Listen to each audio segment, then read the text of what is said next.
I fucked it.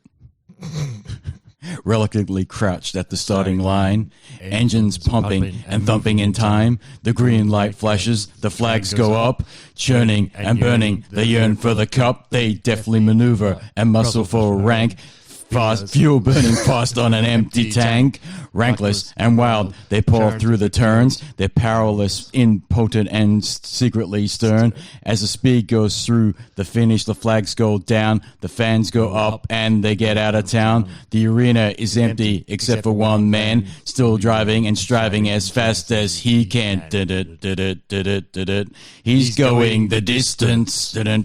He's going for speed.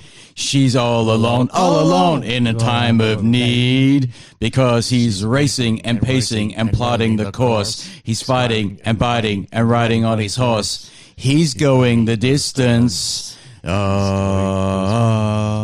remember that song. Yes, that's Cake. Yes, it is. The Distance from Fashion Nugget 1996. What a great album. Wasn't bad. It was a good album. It wasn't bad. Yeah, I agree with you on that one. Let's introduce this bullshit. This is Invert the Y. Captain's log, stardate log 12.1.5.9, and the USS Invert the Y is orbiting another planet at a retrograde and bullshit. And today, I got him back, Rocket Russell. If only you could see it, we're sitting here with our arms waved. Sorry, man, I had a false start. Yeah. I've been known to do that. Rocket Russell, you've come in, man.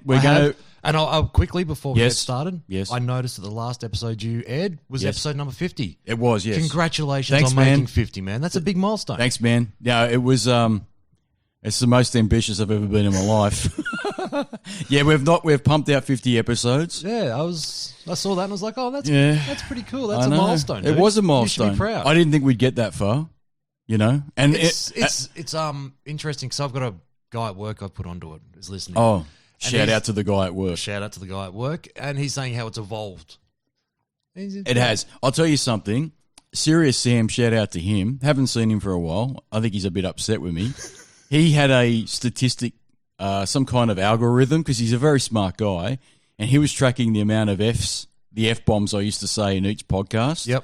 I'd like to know what it is at the moment, because I've reduced it big time. Yeah, but I'm more family-friendly than I used to be. Family-friendly. I think so. And along the way, trials and tribulations, Jason Relaxation's disappeared and turned into a sock puppet. That's right, Retro Dan, how are you? Rocket Russell, good to see you again. How are you, Jace, the sock puppet? He's a suppressive personality. No, he's not part of the podcast yet again. He's MIA. It's different now. We obviously don't record at Mum's basement. We're at Dad's garage now, so we've gone up in the world. Still got 2 people that listen to this bullshit. One this week because I'm here. Yeah, so 1. And maybe the guy at work. Shout out to him. 2. Yep. Yeah, so 2. Yep. Just remember to subscribe, guy at work. And maybe put some comments on the Facebook page if you want us to have certain topics. That's the next thing I'm going to say. Ooh. Yeah. And this week, got my first troll from America on my Facebook page. Oh, you must be so proud. I was wrapped. Because he stuck on the Facebook page something about Trump. Oh. And I replied back saying, look, man, I'm sorry, but we don't really do politics here. I think I've maybe spoken about it with Jason some point along the way on this podcast. But we don't really do it.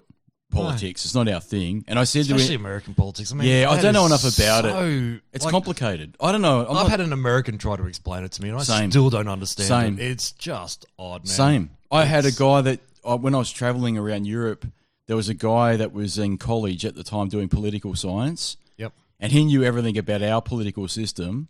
And I asked him about, well, can you give me a brief overview of your political system? I didn't understand any of it, dude, and I've given up on it. But anyway, this guy put on the Facebook page something about Trump, and I very politely replied, look, man, we don't really do it. Sorry if we annoyed you. Because he said, well, if you don't do anything about politics, don't put your shit on my feed. What he didn't realise is that I actually advertised this podcast, so it's going to go everywhere, right? Yep. And he's gone, well, don't put your shit on my feed. And I'm like, well, you've just put your shit on my feed, so fuck off. Right, is basically what I told this guy. Shout out to Random Troll. Thank you for being my first troll. I do appreciate it. Actually, I know a lie. We've had 2 trolls. Here's my second. The first one was this guy says to me and Jason Relaxation, why don't you burn your Robotech dolls, right? Because I'd posted something about I had these Robotech dolls and I donated them. You remember that? Yeah, I've seen them. You've seen them, right? Yeah.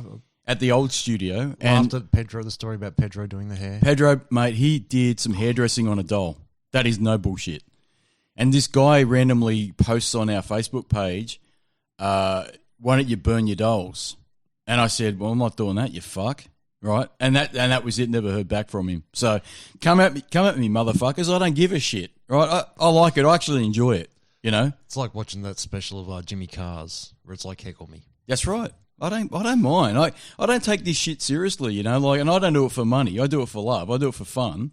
So you can, I don't really care. You know what I mean? Yep. But thank you for telling me that it was 50 episodes. That means this has to be episode 51. Oh, no. I'm sorry, Jace. It's all right, man. I'm sorry, he Mr. doesn't Sock like Puppet. it, man. Jason Relaxation goes, I don't like you numbering the episodes. That died off, and I think it was episode 12. We had a rant about that. Yes. So this is episode 51, folks.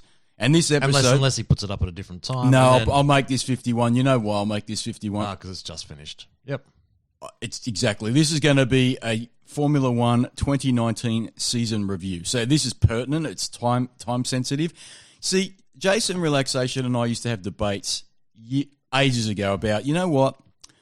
You might feel that we put up better or funnier podcasts earlier on in the piece, but you got to release the Formula One stuff straight away because the shit changes all the time. Like even at the end of the season, right? We'll get to it.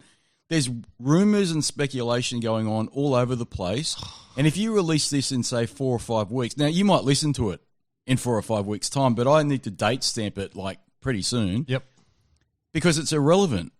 But he didn't get that, right? And that's why he's basically walked off with a hissy fit, and I do all of it now. Shout out to Jason Relaxation. I don't know where he is. He's a sock puppet. So, yeah, topic of the show, let's get into it. Formula One season review, it's finished. At the time of this recording last weekend, Abu Dhabi was the last race. It was. And you know what? Let's just go straight into it. The race that Abu Dhabi was it summed up this season perfectly for me. It was boring. It was processional. It was predictable, just like this season. And I was sitting there, and I've spoken to you, Rocket Russell, and I've spoken to Supermodel. And Pickle Bear. All about this.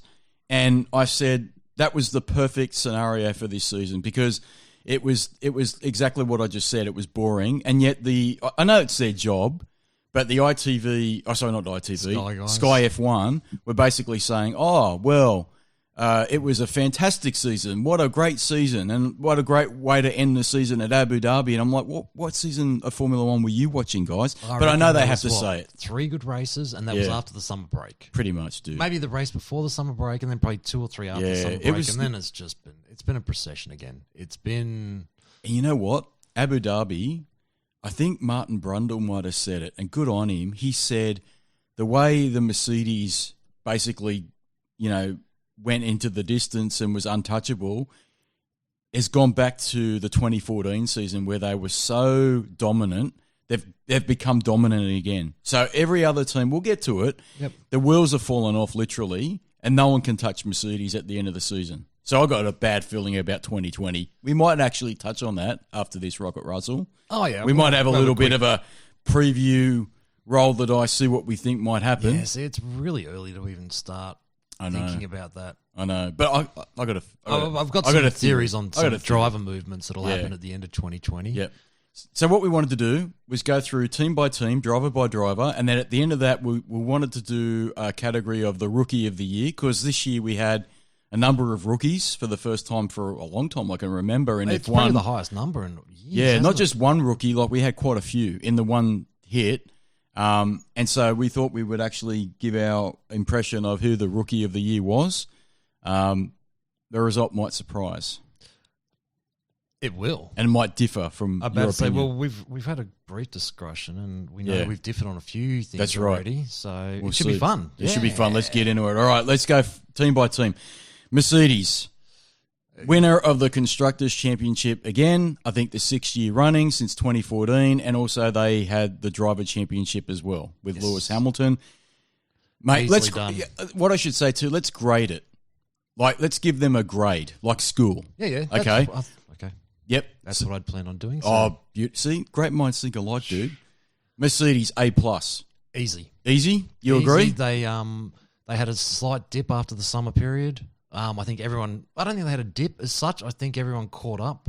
I think what happened was they probably made a conscious effort to stop development of that car because they had pretty much the Constructors and Drivers' Championships pretty much won. So they would have turned their attention to the 2020 car. So I think development on that car stopped quite a bit. And they would have then, other teams were probably still developing. But having said that, we'll get to the other teams. Yep, that we will. So they didn't touch them at all. So A+. A+. So you can't fault them. Do you want to go driver by driver as well with individuals? Within the team, yep. So obviously Lewis Hamilton, world champion again, 6 world titles. Mate, that guy's an A+ this season too. I hate saying it, but I've got to say that guy has been phenomenal in every area, I think. So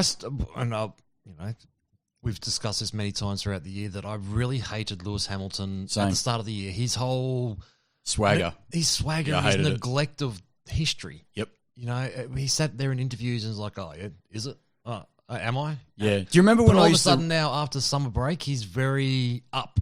He's very on top of it. He's reinvented himself. I totally agree, man. I was going to say exactly what you just said. I didn't like Lewis Hamilton. Not because of his talent. He's got great talent. I'm not going to debate that.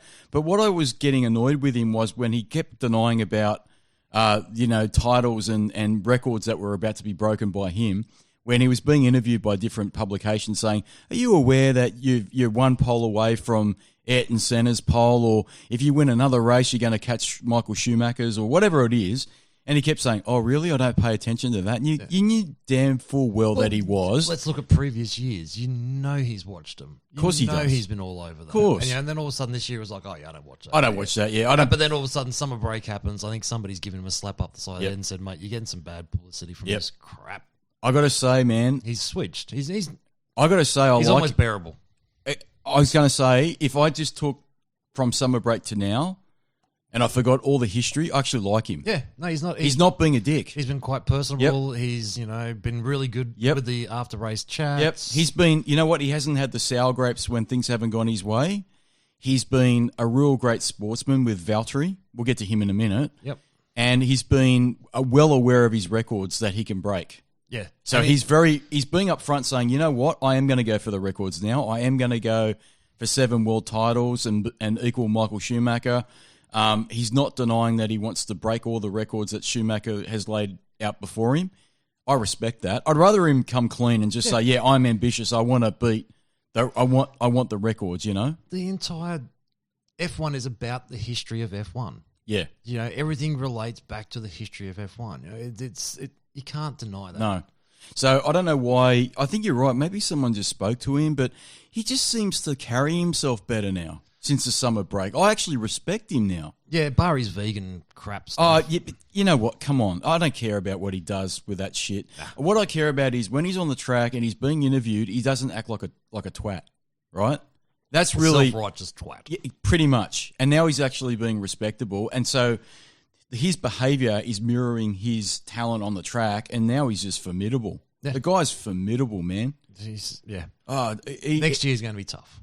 I'm going to go straight to my prediction. He's going to be very much the favourite for the World Championship again, and so's Mercedes. I don't see anybody getting near Mercedes. I really don't. No. I really don't. Because we'll get to Valtteri Bottas. Yes, so he didn't qualify as well.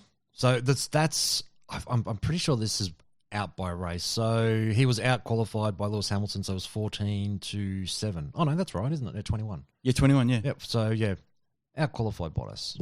Yeah, easy, yeah. But you know what? Bottas, at the start of the season, was pretty competitive, and everyone was saying he was Bottas 2.0. 2.0, yeah. He grew the beard, and the beard gave him, special powers like Hercules. Samson. When Samson had the hair, and then Delilah came and chopped his hair off, and he was rooted after that. But no, about Bottas, you know what? You know what I'm thinking now? Maybe behind the scenes, his personal life, because he's actually come out and said that he's getting a divorce with his wife. Remember, in the week I said no joke. She's really a beautiful woman. She's a lovely woman. His wife. God, it looks like his sister. But it does look like his sister. It's kind of freaky. He could have easily said. They could almost be twins. What's her name? I have no idea. Is it Amelia? Is it? I think something like it starts with A. That sounds familiar. Something. You're going to quickly Google it? It's going to do my head in. I think, they look like brother and sister, which once I told Supermodel that, he couldn't get it out of his head. And They do. Yeah. He was a bit shattered after that. Poor old Supermodel. Shout out to him. Shout out to Supermodel. He knows who he is. Amelia. Okay. Very close. I was close. Very close. I think, you know what? In hindsight, maybe it did, maybe it didn't.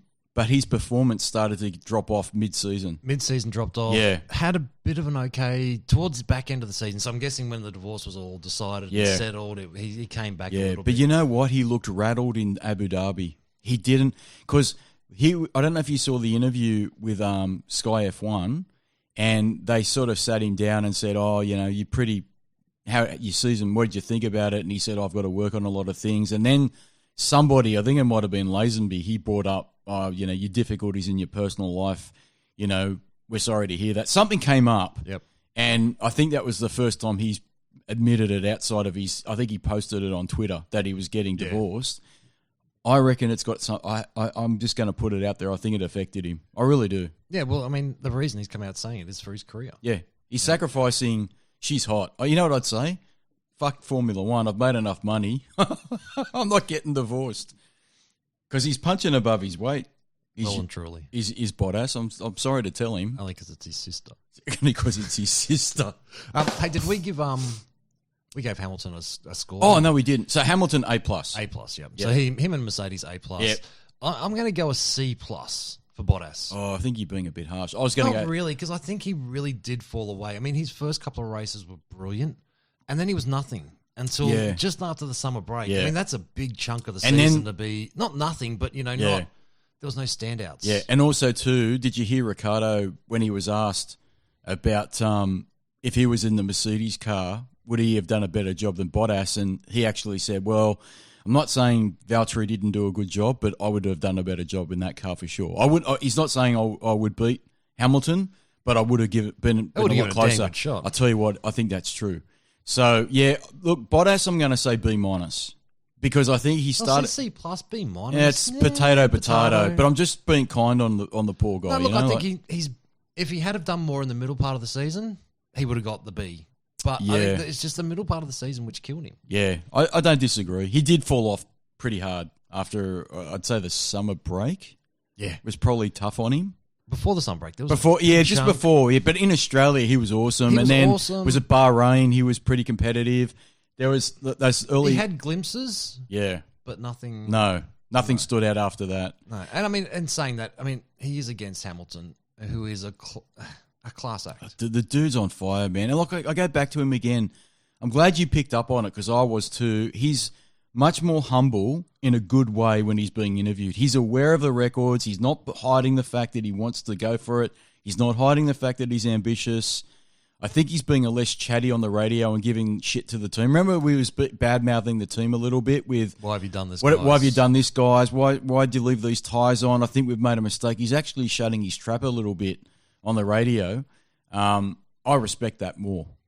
From him. So So Bottas, you say C+, I say B-, potato, but we all agree that Hamilton's an A+. A+, for all right. sure. Cool. Let's go to Ferrari. Dun, dun, dun. Because they came second. Hurts. They came second in the championship. And I'm going to go. This hurts. Yeah, I know. Because this is my. I know you're a Ferrari fan, so am I, dude. Man, between Ferrari and Williams, both of them hurt me this year. Yeah, we'll get to fucking Williams. All right. With the potentials they showed in testing, I'm going to go with D. Yeah. I know that's harsh. Yeah. But what happened between testing and they were a second and a half clear of the field. Yeah. I mean, I know Mercedes in testing is you can never... No. They don't never show their full hand. No. But still a second and a half to the rest of the field. Yeah. And they dropped off to pretty much after the summer break. Or maybe not even that. They had a few really good races after the summer break. They won Monza well and truly. Yeah. They won. But that was before the engine got scrutinised. But But that's come back and there was no foul. I know, but somehow, somewhere along the Oh, line, there's the engine something's powers, happened. something's gone on because whilst the scrutineering didn't say that they were doing anything illegal with their engine, they clearly had a pace straight line disadvantage towards the latter part of the season after they were scrutinised. So something's happened. Something right? happened. So, And see, that goes with my D. You know, there's something not right there. yeah. You know, that testing was amazing. Yeah. Absolutely amazing. Like, I had one of the biggest boners for weeks after that, thinking, hey, you know, it's been, 2008 with Kimi? Or was it 2009? 2007, Kimi won the... 7? Yeah, 2007. And Kimi, look, you know, this is the problem with Ferrari now. Like, they have not won a championship since 2007.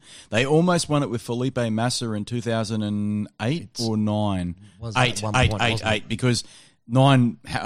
Jenson Button won it by a country mile. So 2008, they almost won it, but Lewis Hamilton snatched it right at the end in Brazil. Was it 1 or 8 points? That rings a bell from something. Well, he had to finish fifth, and he did. Yeah. Right. He didn't win the race, but he had to finish, and he won it at the last race of the season in Brazil, and that was in 2008. And Massa got robbed, but the last Ferrari championship was in 2007, and Kimi Raikkonen won that, and that was a bit of a surprise because actually, do you remember that was the last couple of races? That was the last well, couple of races, but the look on Kimi's face was like, shit, did I win the championship? Like, you know what I mean? He had like this befuddled look on his face. How the hell like, did that happen? How did that happen?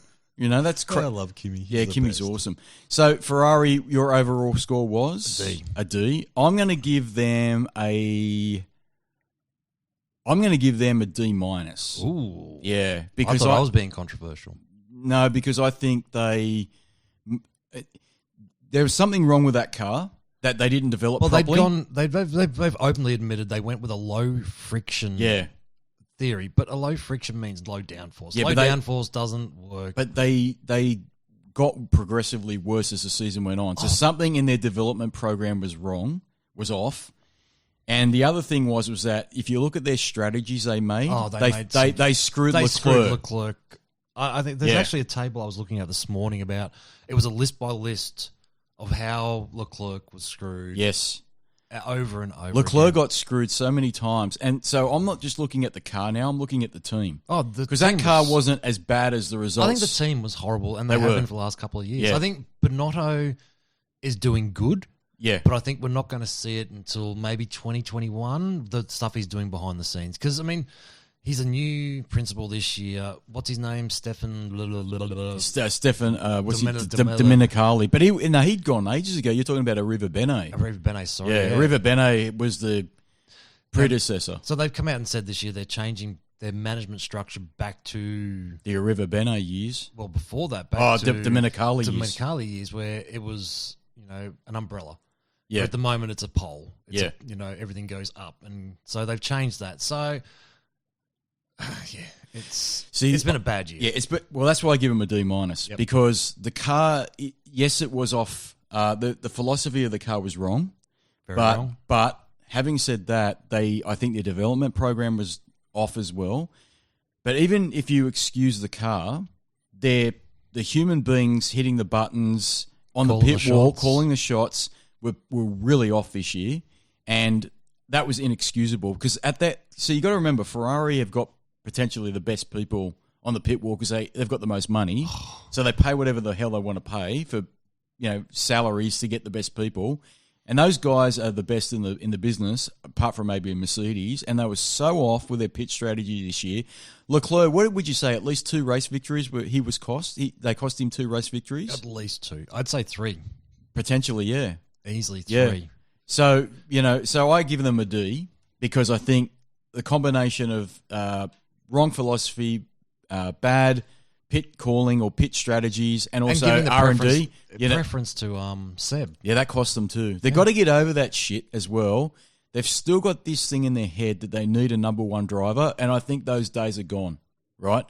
Unless you've got a really uneven mix of drivers. Like, say you've got, like, I don't know, Vettel versus George Russell in a Ferrari, a rookie versus a 4-time world championship. Maybe you give preference to the 4-time world champion, right? But they didn't have. Well, they did end this way too. They actually had Leclerc and they had Vettel. But the problem. Okay, we'll get to the drivers now. Yep. I'm going to give Vettel a fucking D-. Easy. He was a disgrace this year, right? He was awful, and he's done. I'm telling you now, he's done. If he's His in that contract's car, up at the end of the year, and we'll discuss it now quickly. He's gone. he's gone, man. He will not be in a Ferrari at the end of next year. He will not be. He'll do one more year, and I don't care even if he turns it around in 2020. The damage is done, right? And I think the big rumor at the moment is Hamilton. Yeah, switching. did you hear about that? Oh, it's Autosport released a video yesterday. I watched it, and it was he visited during the Abu Dhabi Grand Prix the president of Ferrari or the Fiat Motor Group, and apparently Autosport was saying you don't do that by chance. No. You don't just run into someone like that by chance. That's an appointment. That's an appointment. They made an appointment together to sit down and talk about futures. And I've said this before, I wouldn't put it past Hamilton to go to Ferrari because he wants a challenge to finish his career off, and he wants to do what Vettel couldn't do. Well, he hasn't been able to do it, has he? That's what I mean. He was bought over for one reason. And, Yep. And look, admittedly, the car that he's been given probably isn't what he's used to. I mean, we know from Daniel Ricciardo and listening to him that the Red Bull car was a very specific car. It handled very, very differently to the Renault and I imagine the Ferrari. So it's not totally his fault, but he has dropped the 8 ball. He made too many mistakes. He's made heaps of basic mistakes. Even Abu Dhabi was it qualifying? It was qualifying. He was trying to. Even Brundle referred to it as a rookie error. See, now even the commentators are saying he's making way too many mistakes that even a rookie wouldn't make at that level. Yeah. Right? And this is a 4-time world champion. You'd expect someone like me or you to make it in Formula 1 in 2018. Yeah. That's right. 2018 Formula 1. Shout out to Supermodel. And Pickle Bear. He's quick. Oh, yeah. He's very good, Pickle Bear, on this shit. So we give Sebastian a D-. D-. We give Ferrari a D, and we got to talk about Leclerc. What do you give Leclerc? The qualifying, let's have a look at the quick qualifying stats. Leclerc was 11 and Seb, I have to keep going down the table, was 9. So that's definitely one race before, isn't it? Oh, this table's all out of whack. Well, Leclerc, it doesn't matter. Leclerc out-qualified him. And that's for his second year in F1, first year at Ferrari. First year at Ferrari with all that pressure. And look, I'm going to give him a B. I'm going to give him the same. I'm going to give him a B. I think Leclerc made a few too many mistakes for my liking, especially at Baku. He put it in the wall during qualifying. Hang on. We all do that. We all do that at Baku. I've gone off that same spot. But there's a difference between me, you, and Supermodel and the Pickle Bear playing Formula 1 2018 on the Xbox. These guys get paid millions and millions and millions of dollars to not do that shit. Look, right? If someone wants to pay me millions and millions of dollars to play it on the Xbox. I know. Well, you know what? Microsoft should pay me to play on the fucking Xbox. God, I hope they don't record our conversations. They know. Well, no, I've got contacts at Microsoft. They listen to this bullshit. They know.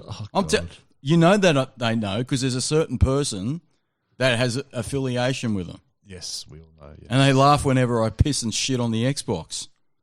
And I'll continue to piss and shit on it until things improve. But that's another story for another day. But yeah, Leclerc.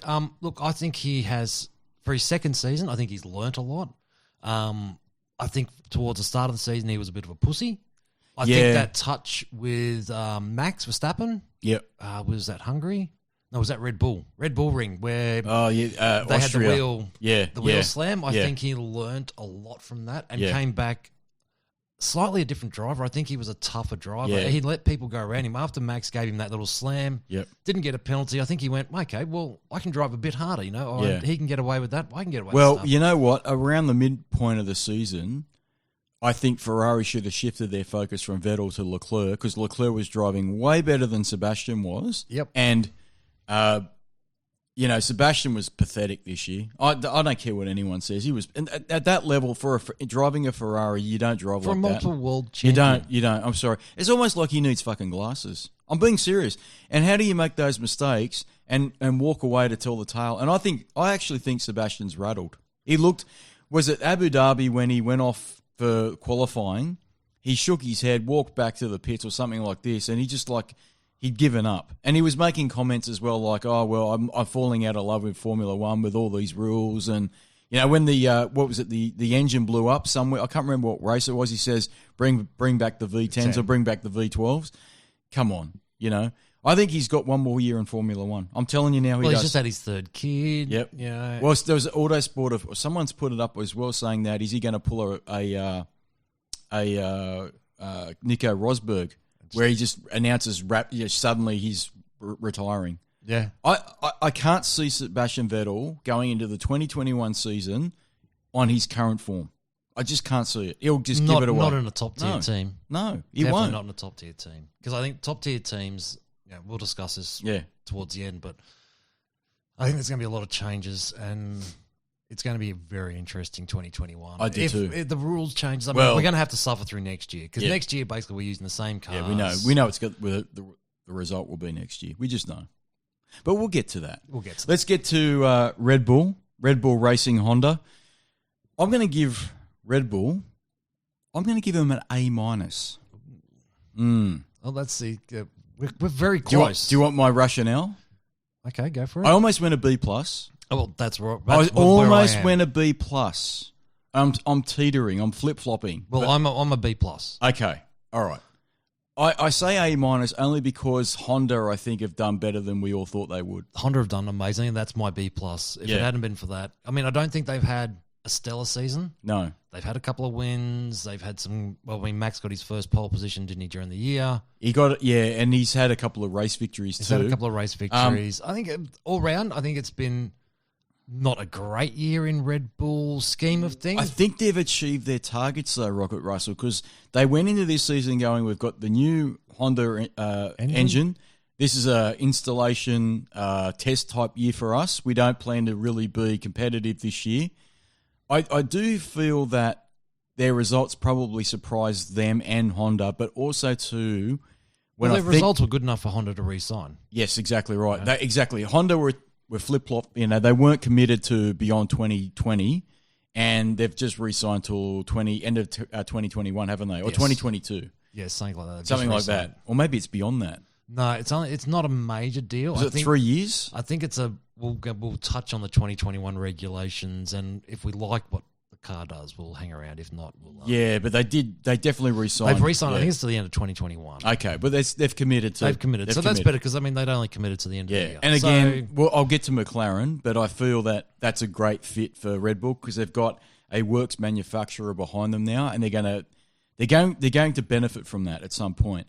But the only thing I'll say, Red Bull definitely lost some performance and momentum towards the end of the season. They were really, like around Austria, around that period, after the summer break and just before it, they were really, really pushing hard. The couple of races after the summer break were by far the best races of the year. I mean, we had Red Bull stepped up, Ferrari were having a go, Mercedes were on the back foot. They were, and all of a sudden it's flipped back around. It was, yes. Mercedes just kicked everybody's ass. But I do think Red Bull did lose something a little bit towards the end of the season. They didn't do too bad. No, at Abu Dhabi, but they did lose. Qualified well. Yeah, but they definitely benefited, I think, this year. And the surprise was Honda. Definitely. So the surprise is Honda. How good and competitive Honda was. And I think it was Brazil where the Toro Rosso, who they also use Honda power, basically out-dragged a Mercedes going up the hill, going up the hill down the straight. That was impressive. Everyone was like, whoa, the Honda's actually has out-dragged a Mercedes. That's not happened before. So not by anyone bar Ferrari. So they're in good shape for next season, man. For next season, it's looking good. Honda's second year back. Yep. You've got to walk into the year happy. Drivers. Maxi. A+, man. I was an A. I'm still probably an A. I think he's had a stellar year. Yeah. For the car that he's got, he's wrangled the shit out of that car. He really has. When he throws that car, and he's destroyed a teammate yet again in Gasly. Yep, Gasly's gone. And Albon, we'll get to him in a second, but I think he's just wrangled the crap out of that car, and he's done more than the car's probably capable of doing. And I don't think any other driver, maybe apart from Daniel, Daniel Ricciardo, if he was still at the Red Bull, could probably achieve, but he's probably exceeded their expectations with what the car is. Yeah, and definitely. Oh, man, I can't. Got his first pole, got and a he's couple not of wins. made any mistakes, man. Hardly any. No. Whereas Verstappen in the old days, when he first came to Red Bull, he did make mistakes. He did. He was a fucking hothead. He was. He made mistakes a lot. No, this year's been a consistent. Yeah, year for he's him. been. I good. think he's his best year. Yeah, he's had a couple of good run-ins with Leclerc. Yep. And you know what? I gotta say, he hasn't been like a big head either. When he's been interviewed, he's been He's very been pretty humble, pretty mellow. Respect to him. I don't dislike cheating him. claim. No. Barry's cheating claim. That's been his. Yeah, that was funny though. That was kind of funny when he accused Ferrari of cheating. That was funny. You need that, man. You can't have like. Yeah, it shows he's got a bit of personality, a bit of spunk. Yeah. So for me, he's an A plus. You're an A. I'm an A. I'm a solid A. We'll go to Albon because Albon's his current teammate. I'm going to give Albon an A plus. I'm going to give him an A. I'm going to give him an A plus. I think he deserves it. Yes, he was impressive in the Toro Rosso. I mean, he was the most impressive between him and Kvyat. Yes. Got promoted at the summer break up to the big boys. Yep. Has done, I'd say, he's done enough to stay there. He's done a consistent job for what was expected of him. He hasn't really. He's had a few mistakes, but that's to be expected. It's his rookie year. Yeah. For his rookie year, you'd be at the end of it, you'd be smiling. Yeah, for sure. Well, he's been given the nod to stay there next year. So which race was it where he had the exact same qualifying time as Max? Was that Mexico? Was it Mexico? It may have been Mexico. Or was it Brazil? No, Brazil. Okay.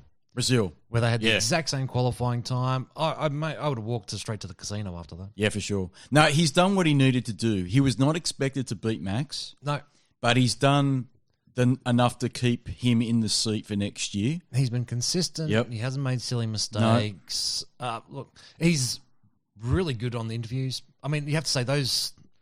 We'll say it now, the three rookies of the year, George Russell, Norris... Do you want to do the rookie of the year? Do you want to jump? No, do it at the end. Okay, right. But those are the three rookies of the year that stand out, really. Yep. I mean, what's his name? Giovanni.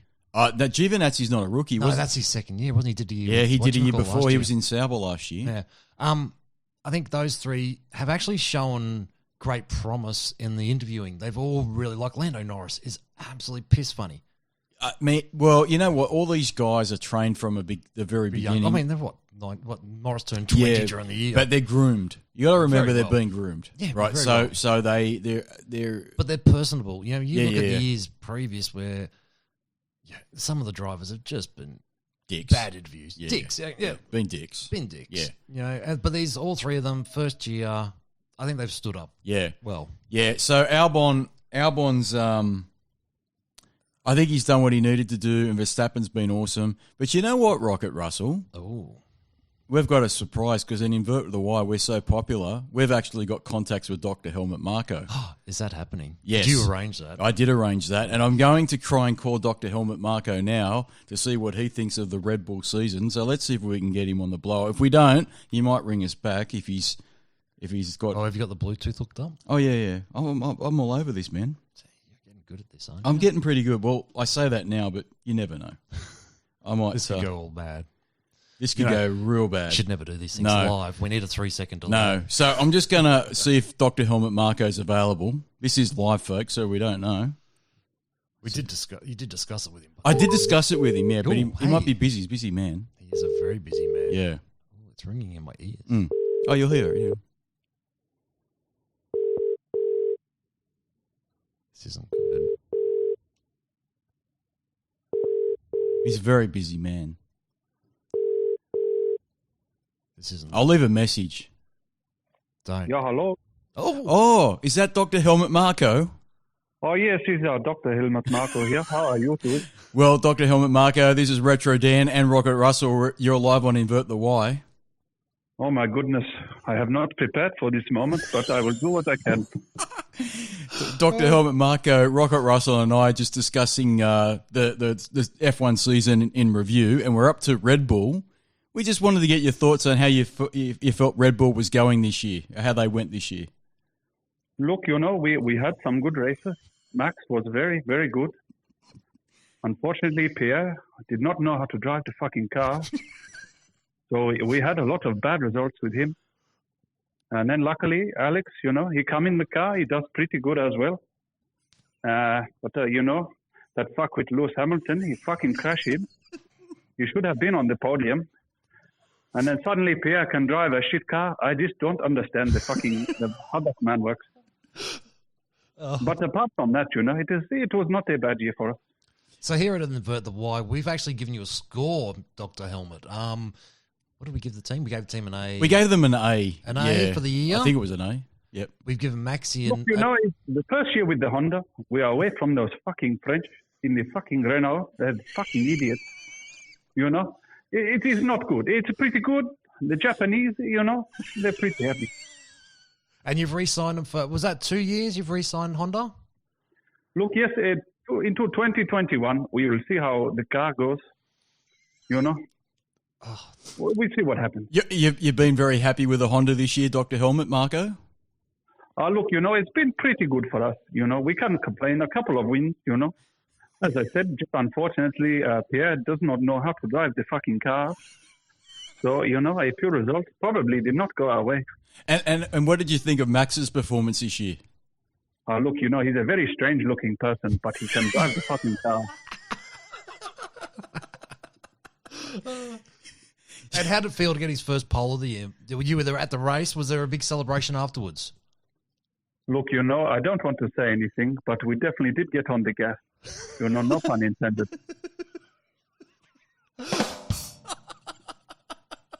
What is it? The drumming, this funny sound coming along here.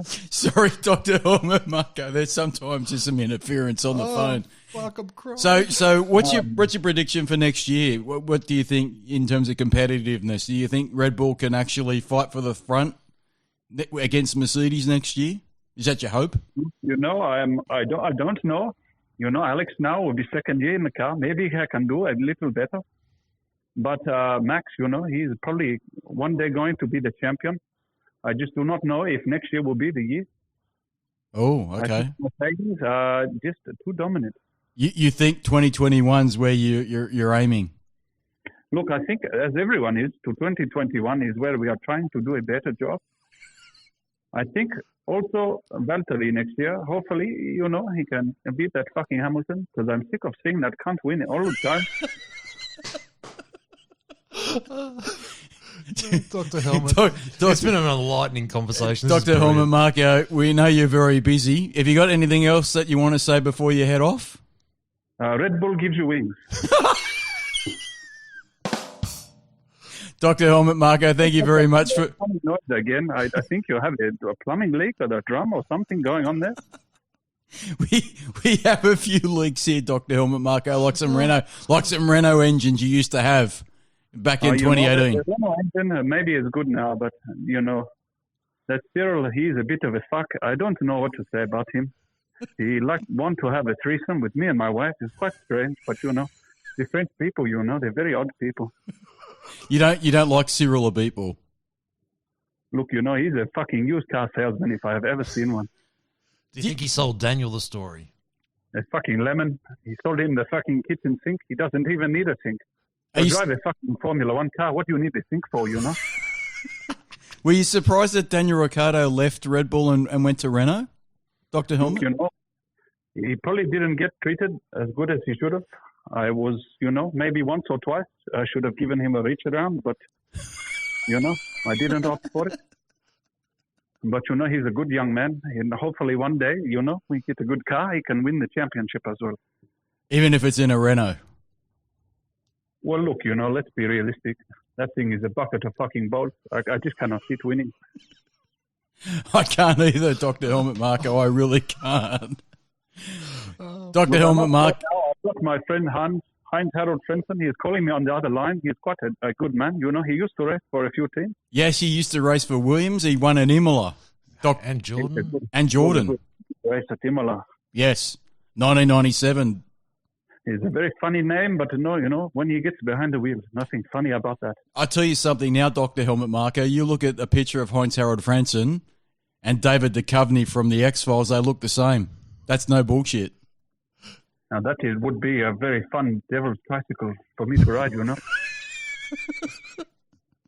Dr. Helmut Marko, thank you for being on Invert the Why. We know you're very busy. We really appreciate it. Thank you. I'll look anytime, and I must say, auf Wiedersehen. Auf Wiedersehen, Dr. Helmut. Goodbye. Goodbye. Goodbye.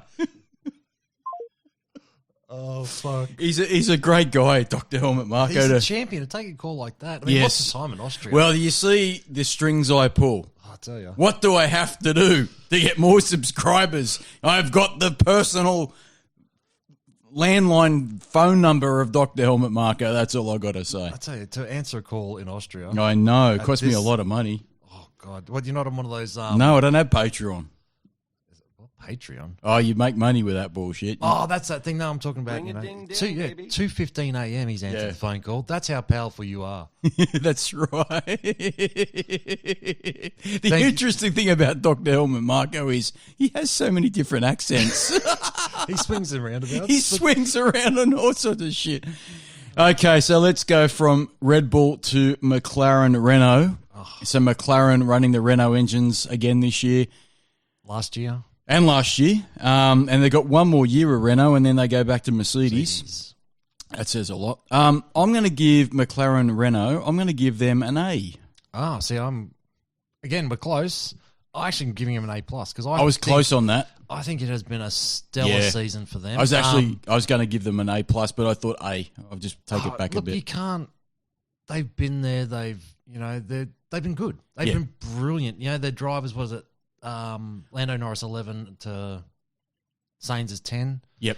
I think they've been a really good package, and I mean they've built throughout the year. They were down the back at the start of the season. Now, end of the season, they're fighting in the top 10. You got to remember where they were last year. And last year they were dog shit, right? And this year, even with Alonso behind the wheel, they couldn't do anything. That's right. And so you got to wonder what Alonso could do in that car. But the thing with McLaren is without Alonso, they've done really well with their two drivers. And I got to say, Carlos Sainz Jr., who went from Renault to McLaren, has landed on his feet, and he's been phenomenal. I'm going to give that guy an A+. I'm jumping the gun. Ooh, A+. A+. Yeah, fuck it. Mate, I was definitely an A. He's had a standout season. A+, man. Carlos Sainz Jr. has been... Because he looked like nothing last year at Renault. Oh, because Renault was shit. Yes. It was shit. And actually, I remember there was an interview or something was said that when Carlos went from the Toro Rosso to the Renault, because remember Red Bull were trying to appease him by saying, look, we haven't got any room at the main team with Daniel and Max being in the car. How about you go and do some work with Renault because you're bored at Toro Rosso and you still got a contract with us. So when you come back, you'll come back into the main team when one of those drivers leave. And when he went into the Renault, he actually said it's not much better than the Toro Rosso, right, when he was asked. That's how shit the Renault was, right? But then I think Renault made a huge mistake letting him go. I don't know why they did that. I actually think it was a bit vindictive, if I'm honest. I think they saw him as a Red Bull driver because he was still affiliated with Red Bull at that point. And then they said, well, we want to wipe our hands of Red Bull completely. And I don't know this, I'm speculating. But he got let go and he went to McLaren and everyone thought that he was on his way out because McLaren were not good. And I got to say, he's landed on his feet. He's having the time of his life in that thing. Oh, and the car's great. Him and Norris. Really well interviewed. They get along really well. Yep. They do now because they're not winning. And they're not fighting for championships. It'd be interesting to see how they go. Did you see the interview regarding the qualifying stats? Yeah, that was fun. They were brilliant, absolutely brilliant. Because it was 10 apiece at the time. Yep. They're having fun with it. They're having a good time. Yeah. I think Zach's been quite approachable this year. Well, you know what? Zach Brown's done a great effort to rebuild that team because they got that Andrea Seidel, who's the team principal. Yep. And he's done a good job. He's done a great job, right? And I'm actually going to say that fear McLaren again. Fear McLaren. I think McLaren are on the rise. I'm not going to say they're going to win championships next year. They're saying they won't.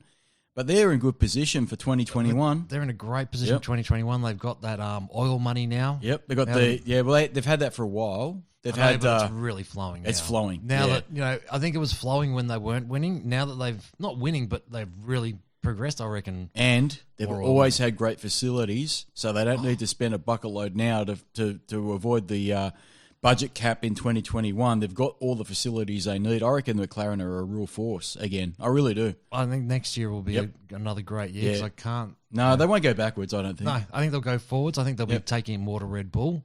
I mean, this year's been really a fight with Renault for them, which they've won.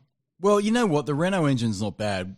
We'll get to Renault in a bit. Yeah, no, but I'm saying their fight this year, they haven't been playing with the top boys. They've been playing in that middle pack. And I think next year, if this year was any indication, I think they'll be playing up there with the big boys next year. They want to get to fight with Red Bull if Red Bull stay the third best team. It's not a bad fight. Because the thing about Formula 1 2019 was it was so shit for one reason. The top three teams were so far into... They were lapping McLaren's at Abu Dhabi, right? And the McLarens finished, what, fourth, fifth or sixth or something like this? Fifth and sixth, wasn't it? Or sixth. So basically the top three teams are so far ahead of everybody else, they lap all the other teams. That's bullshit, right? So... And I don't. Again, we spoke about this in the last podcast we talked about with Formula One. I don't see the 2021 regulations changing that. I really don't. Right. Apart from the cars looking much nicer because they're cosmetically different, everything else is going to be the same. I don't see it changing. I really don't. And so, if they expected changes, they would have taken the DRS off the back end. Oh, did you see the Abu Dhabi race where DRS wasn't working and the race was actually better? Because the drivers, guess what, had to fight for overtaking, and they've, as soon as they put DRS on, it was all artificial bullshit, right? Yep. And I'm with you. If they felt confident that those new regulations made the cars more competitive in terms of getting closer and aiding overtaking, they would have left DRS off, but they've not. No. They've left it in. So it changes nothing. Yep. What a joke. Yes. So McLaren, we say A. I'm going to say... Sainz, A. You say A, I say A+. Because I think he's been phenomenal. I really feel that guy's a bit underrated. I really do. He's been overlooked. I think he's definitely was underrated last year. Until now. But no, he's... I've seen quite a few docos with him and his dad. Like, his dad I loved as a rally driver. Oh, he's his awesome. Dad was an amazing rally driver. Yeah. And just the way they interact and, it's... No, they're good. He's a star of the future. I don't think...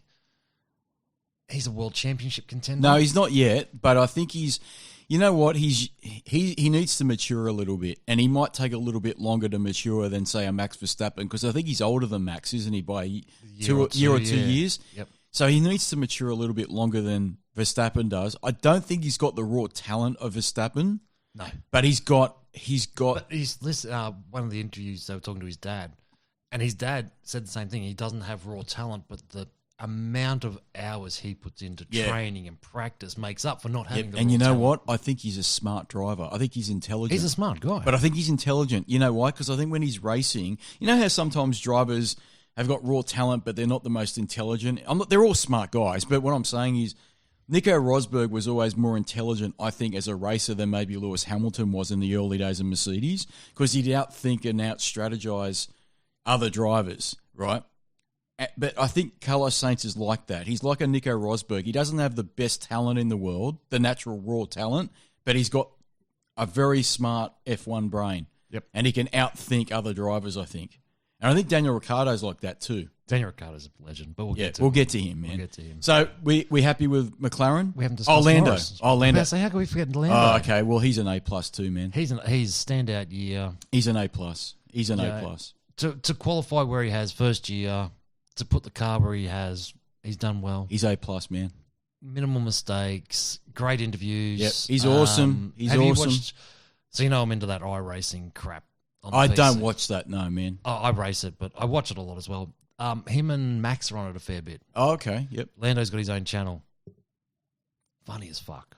The guy, you know what? He's so... Him and Max. Actually, watching Max on it, I've always thought Max was a bit of a finish, the personality. He's actually very funny. He was... Well, he gets along with Daniel Ricciardo really well now. Have you seen the Instagrams with him and Daniel Ricciardo? Yep. They're like hugging each other, swapping helmets. And Lando Norris is, I think he's just a generally nice kid. Like he's... He just turned 20, didn't he? Yeah, he's a young kid. Yeah, right?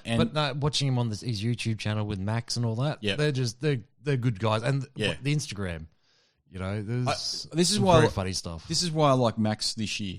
He's mellowed. I think he's mellowed this year a little bit compared to what he was like. Yeah, definitely matured. Compared to what he was He's like not when as much of a hothead as he No, was. he's not. You know, I don't want to revisit Verstappen because we talked about it, but that's why I like him this year. Even when he interviews, he's much more mature. He's mellow. He's not being arrogant as much as he was. I think maybe I don't know why. Maybe he's just getting older and he's not the youngest now on the grid. Yeah. And Lando Norris just comes into the grid as a very mellow topic, very humble for topic. your rookie year. You'd be happy. Yep. Yeah. If that was everyone's rookie year, they'd be happy. Yeah. I think McLaren had potentially the best driver lineup this year. I really feel that in terms of even competitiveness, they both drivers were both performing very, very well. There wasn't any issues. I think they had the best driver lineup. I really do. No, they had a good driver lineup, and I think they probably one of the standout teams of the year. Oh, they were for sure because everyone wrote them off. Yeah, they were gone. So yeah, no, McLaren, thumbs up, thumbs up, guys. McLaren, A+ across the board for McLaren. I think. Yep. Renault. Oh. If I had the wah wah wah sound effect, I'd run it, but I don't have one. Why not? We don't have it. Never. We got it. We had cricket sounds, but Jason Relaxation accidentally overwrote them, and I don't know how to put it back on. Oh, okay. So, Renault. I'm giving Renault a D-. I think that's fair. I'm being a prick. They were fucking awful this year. They were a disgrace. I'm a D. I'm a solid D with them. I don't think they did anything. They were awful. Awful. You know what? I knew there was a problem back in Australia, back in Melbourne Park, because right up until the qualifying session of Albert Park, Alan Prost, or I can't say it the proper Alain Prost, he was talking up Renault. He was saying he's the motorsports chief, but that's his job. Well, he's the special advisor for Renault, and he wasn't saying that we're going to win the championship, we're not going to win races, but we're going to be knocking on the door for the top three teams. And we've worked so hard, we've met all of our targets this year, which is the first time we've ever done that, you know, in winter testing and all of that sort of period. And you know, we our engine's way better. You know, we've done what we needed to do, right? And then qualifying happened, and you could see his face get so long and demoralised. That team, their shoulders slumped straight away because they were so off the pace from Melbourne, and they never improved. Their development was behind. They had poor strategy. They left Ricciardo out on shitty tyres for so long, so many times, and it cost him points, right? Yep. There was a period of time near the summer break where they were fighting to even get points. Right, they were fighting to qualify. And I'm telling you now, into Q3. Sorry. Yep, and I'm telling you now, towards the end of the season, Toro Rosso looked more competitive. And if Haas didn't have their woes with their tyres, Haas would have beaten the shit out of them. Because I think that Haas car was faster than a Renault. I really do. Right, apart from the tyre issues that they had. Right, and the other issues. Right, which we'll get to. Yep. So they're a D-. And I'm telling you now, I don't think for the amount of money they've spent, they should be higher on the table. Well, that's the other thing. They said, we've got our budget's been increased, the border behind us. They end the season in chaos. I think the board are second-guessing their Formula One investment. I think the team is not being led very well by Cyril Abiteboul. I really believe that. I think... Bad strategies, poor R&D, so no development on that car at all. That's what they're saying, but I actually think they did develop it. The only thing I'm going to say about Renault is their reliability was better.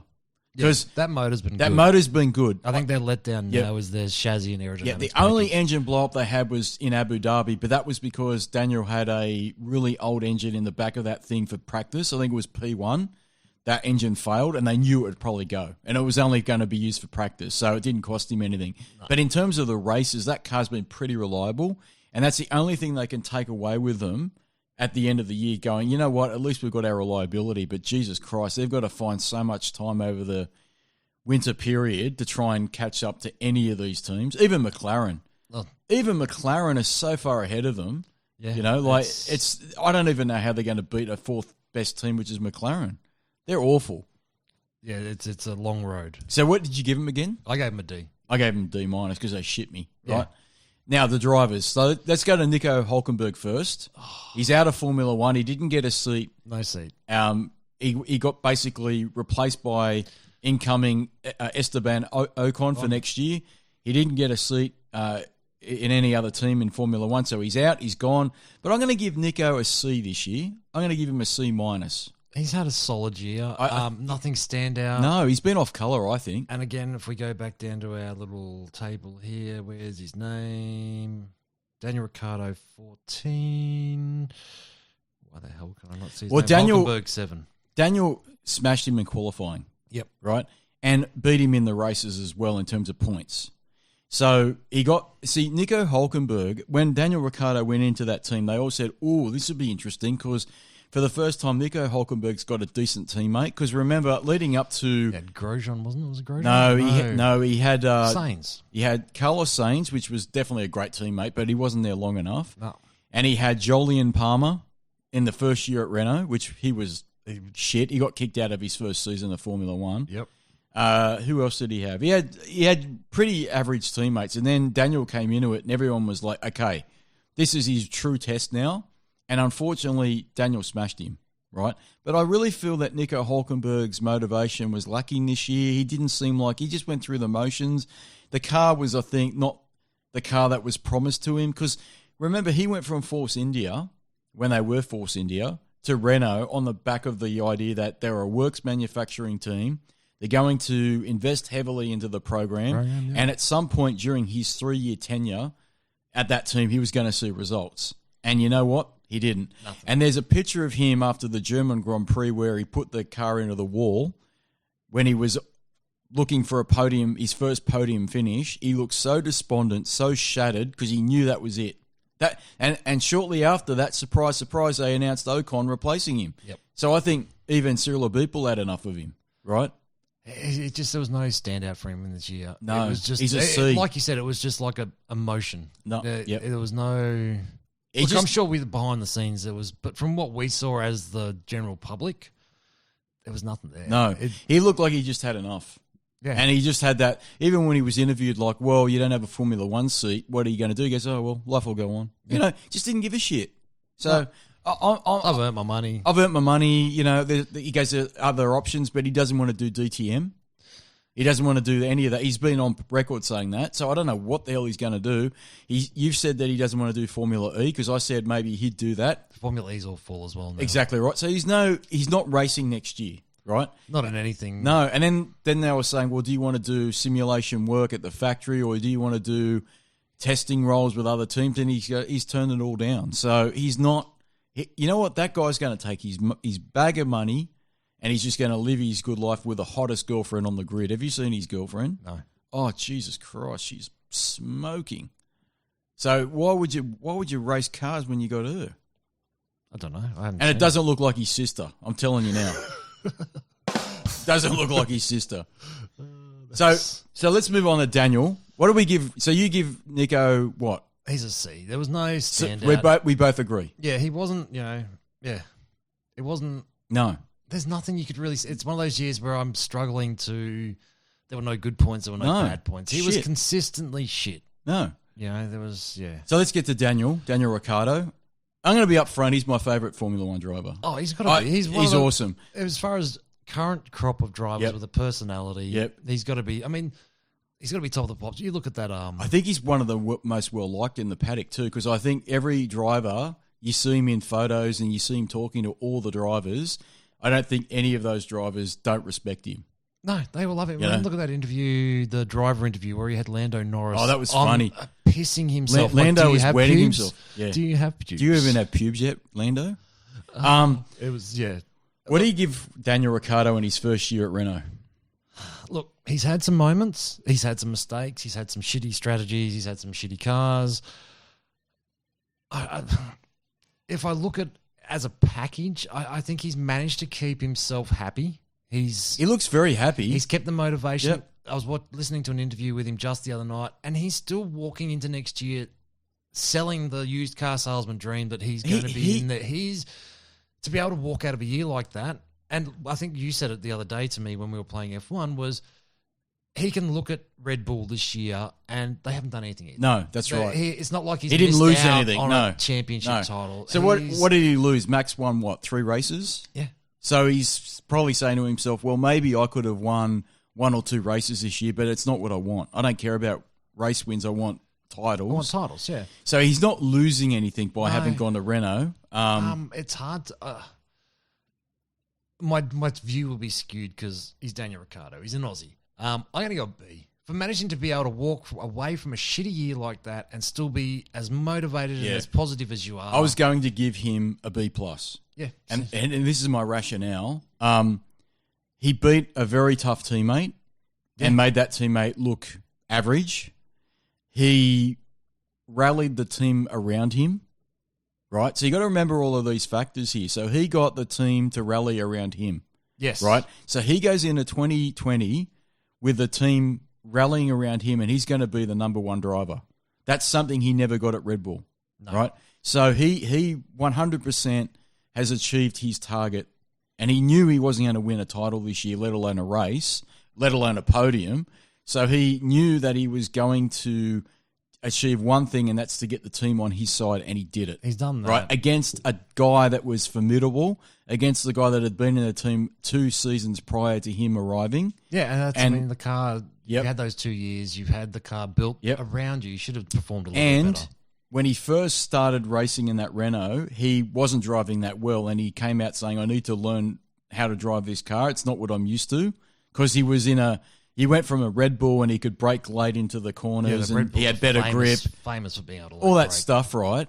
And the Renault was shit on braking. So he had to change his strategy and the way he drove. I think he, by the end of the season, drove really, really well. He got screwed by poor strategy. Again, both, I think that's both of them did. Yeah, so Renault need to pull their socks up. Not only do they need to make a good car, they need to actually change the way they do their strategy, because their strategy was awful this year.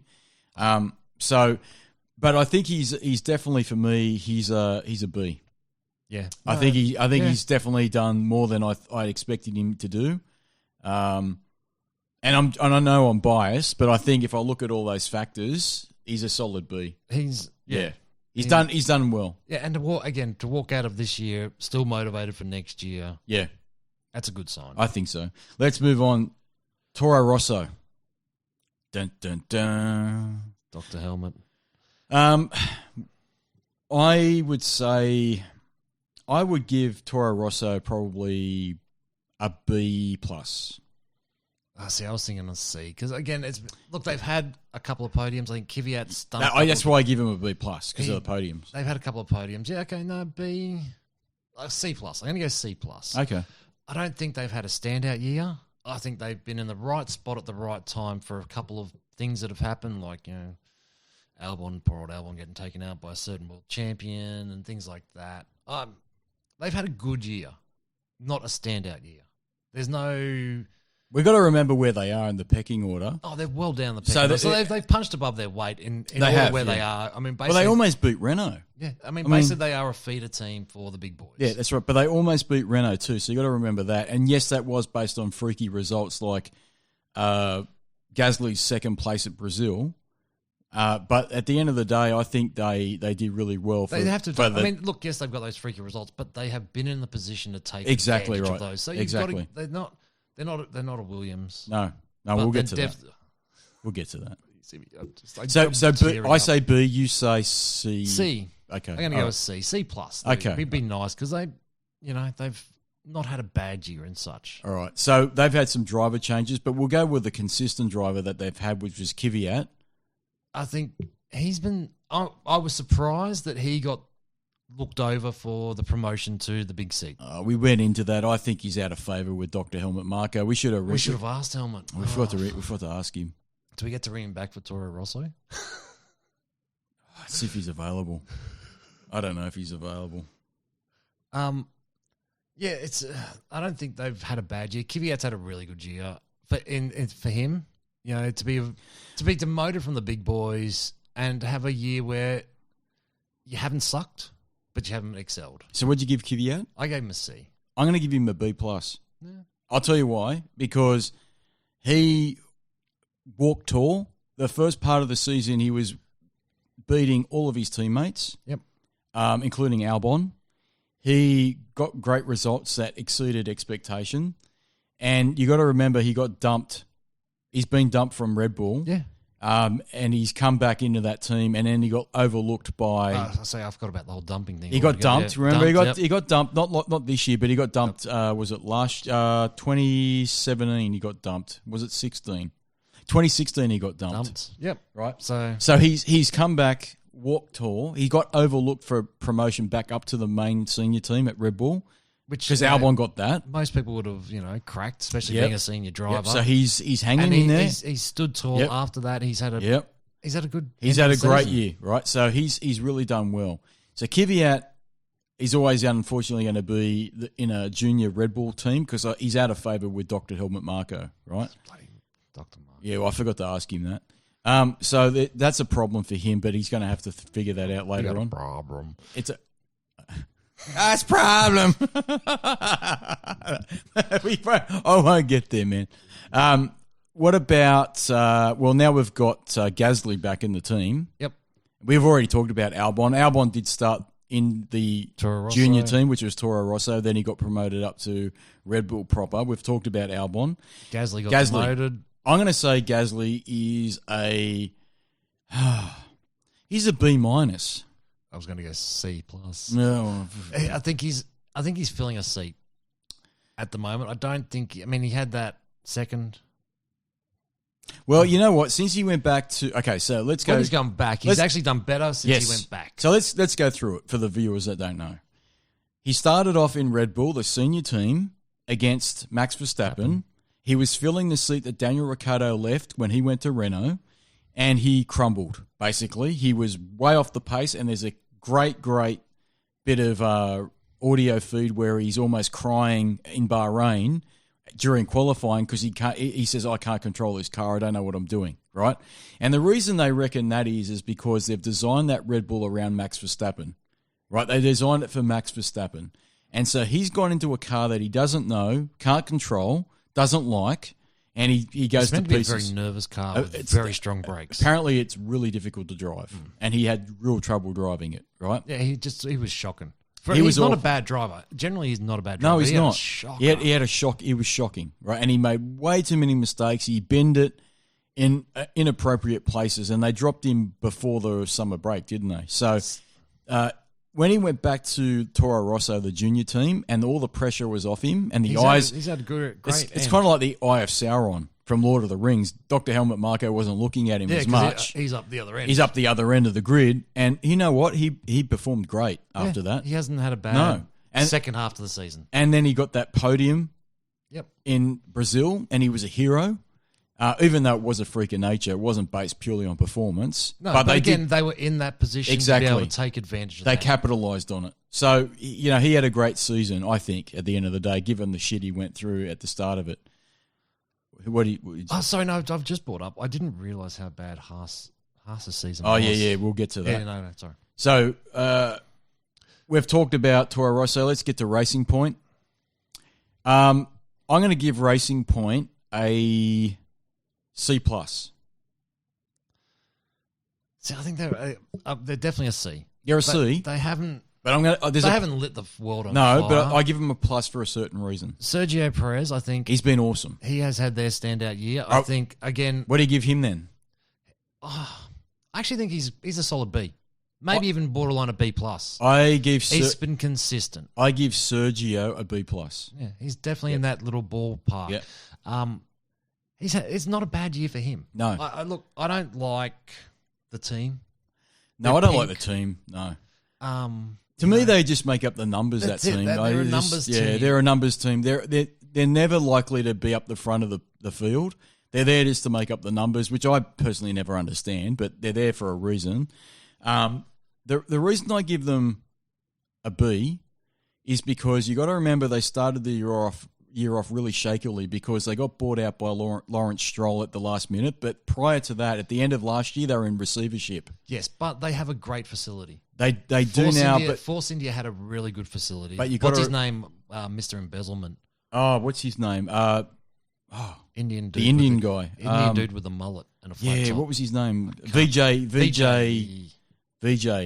He well, they were in a okay. So at the end of 2018, they went into receivership because he's in jail for embezzlement. because he's in real shit. Oh, Is he in jail? I think last I heard he was in jail. Is he really? Yeah. Okay. So the team owner of Racing Point, back then they were known as Force India. Force India. He got into legal issues back in India, and you're saying he's in jail now. That's the he's team owner. Massive embezzlement. That's the team owner. And Sergio Perez, to save the team, actually put them up for receivership. And then the team got bought out by Lawrence Stroll, who's the father of Lance Stroll. Okay, who's a billionaire, a Canadian billionaire, right? Sorry, it's not all by Lance Stroll. It's all by his company. Oh, there's a company, He's got partners. but he's the biggest shareholder. Oh, yeah, he's so a lot, massive. but if it wasn't for Lawrence Stroll, that team would have probably been folded. Gone. They would have been gone, right? So what I'm saying is, all development of the 2019 car was suspended because that team didn't know if they were going to be around, and they didn't have any money. Remember, they suspended everything. They suspended all of it. Yeah, because his money all got frozen. That's right. So there was no development of the 2019 car at all. So they basically ran a 2018 car to the midpoint of this season, and they released a B-spec car, which was really, truly their 2019 car. And when they released that 2019 car in the midpoint of the season, guess what? They started chasing down Renaults because they've got a Mercedes engine in the back of it. Yep. And the car was actually really good. And Sergio Perez really took a liking to it, and he actually was chasing down Renaults. That's how shit Renault were. And I'm not going back to Renault. They pissed me the fuck off. But I can see your face going. oh, they later. shit me. I want to Renault. We'll do a. You know what we'll do? We'll in January, February when they launch their new cars and they do winter testing. We'll do a podcast about pre-season results and pre-season speculation and all that kind of stuff.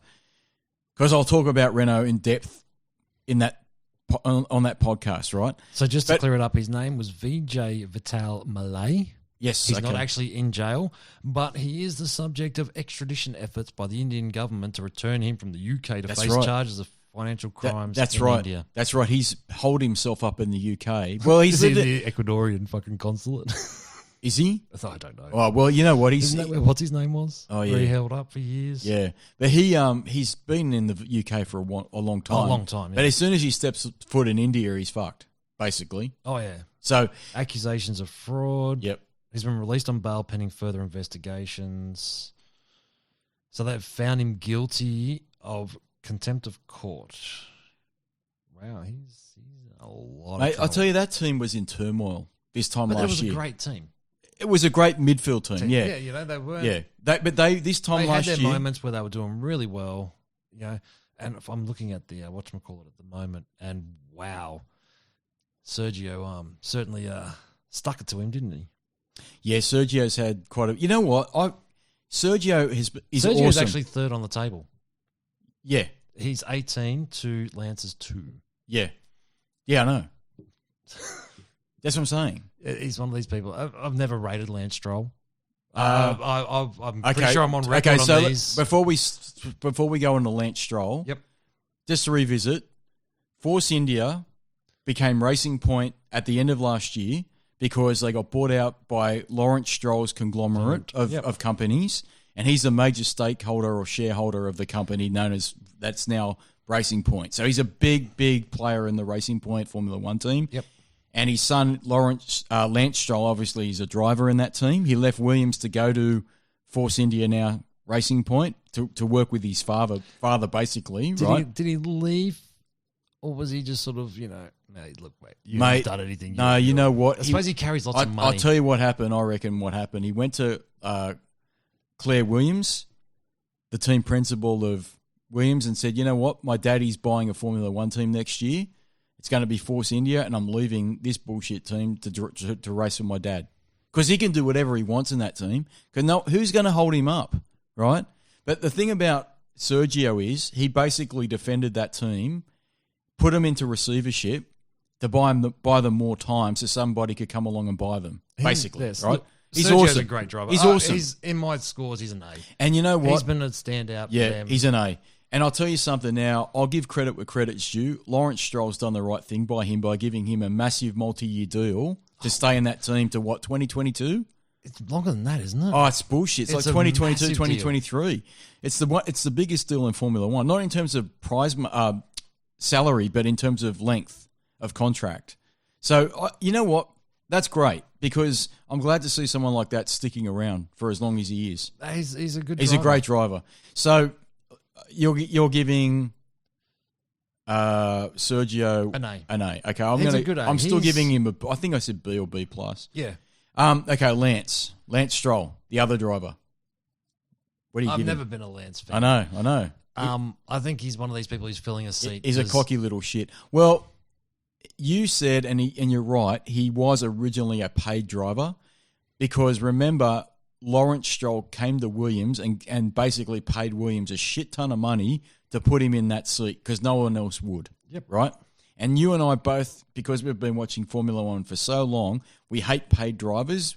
Drivers that they basically bring so much money into a team is forced to basically use them.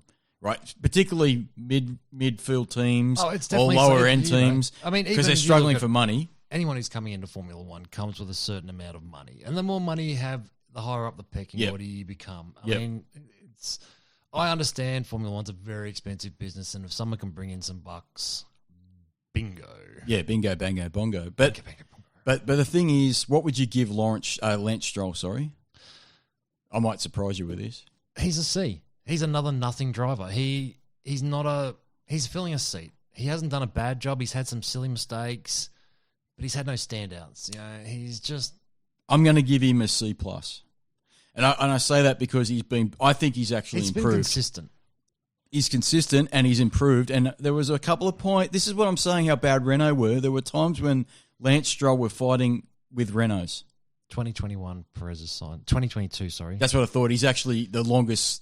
I think all of these drivers, or most of them, will end their contract 2021. to 2021. Sorry, end of 2020. That's right. So all of these drivers are going to scramble for seats in 2021, except for Sergio Perez. He's locked in. But you know what? He knows he's not going to go into a top-tier team now because his time's over. Well, he had his chance at McLaren, and he did silly things in McLaren. He's the first one to admit it that he's admitted it. Yeah, he's admitted it. Beyond the grid he was on, he admitted he was stuffed up. He was too young. He was too cocky. Yep, and he did silly things against Jenson Button, and he cracked under the pressure of McLaren, and that ruined his chances. Basically, he's never going to be in a top tier team now. No, but I think he's a great development driver for whatever they call him. Oh hell yeah, a racing point. Yeah. All right, let's move on. We got Alfa Romeo racing Ferrari. I'm going to say for these guys, I'm going to say a C minus. I was going to say C minus, maybe D plus. I think they started the year out really well. Yeah, they did. But they've done nothing at the end of the season. They've gone backwards. Yeah, I don't know why. I don't understand. Yeah, they had such a strong start to the season. I thought we were going to see some good stuff, but they've just been that midfield, actually bottom of the midfield pack. Really, well, they are because actually at the start of this season they were up near the top of the midfield. Yep. They're actually beating Renault at some places. And so towards the end of the season, they went way backwards. Yeah, and I don't know why, because they're basically a Ferrari development team, feeder team. Yep. So they've got Ferrari engines in the back, which is awesome. They've got Ferrari bits and bolts from previous years bolted onto it. And so they're likely to be competitive midfield teams.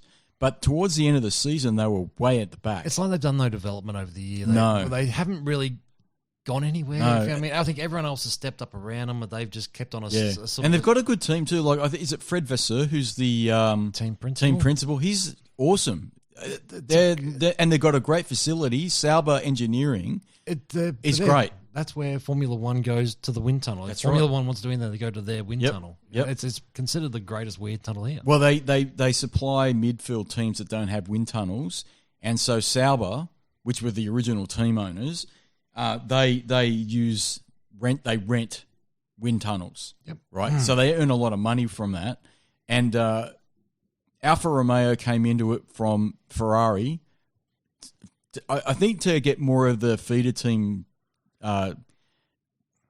than like what Red Bull have done. You know, Red Bull used to have, obviously they got Toro Rosso, Yep. and so they've got, you know, younger drivers that can develop teams, and then they can come into the senior Red Bull team. And Ferrari have started to do that. Yes. And that's really Alfa Romeo, right? But for whatever reason, I believe, so there was an interview I watched, and one seat in the Alfa Romeo team is reserved for Ferrari. yes, So Alfa Romeo gets to decide on one seat, Ferrari gets to decide on the other seat. that's right. So, which I believe is Giovanni. Yeah. And Alfa went with Kimi. Yeah, yeah. So I don't know. The seasons towards the end are really, really bad for them. They were really poor. They were Really nothing. poor. Yeah. Not what I was expecting. No. After the start of the season, I was expecting them to be not in the top three, but definitely fighting higher in the middle pack. Yeah. Not expecting them to be playing. Hello. Hey, man. How are you? I'm good. How are you? Good, man. I got you on the magic box so we can finish Ooh. off this podcast because we had a technical issue, which was all my fault. It's all good. Okay, We've man. resolved the technical issue. That's all good. The technical issue's been resolved. However, you're now via satellite. Like in the old days. Remember in the 80s? We got him via satellite. Satellite. I got Rocket Russell via satellite to finish the podcast after our technical issue the other day. So, where we're up to is Alfa Romeo and the drivers. So, we've got Kimi Räikkönen and we've got Antonio Giovinazzi. Giovinazzi? I'm going to give Kimi a solid B. Oh, he's Kimi. Yeah. I think the team's tapered towards the end of the year, Yeah. but I think Kimi's Kimi. He's always good. He's definitely a solid B all the way. Yeah. Yeah, for sure. Giovinazzi, I don't see. He's probably a C. He hasn't actually done anything to stand out, has he? No, I think Giovinazzi's a C for me as well. He's a guy that I actually at one point thought he'd be on the chopping block, but they're retaining him.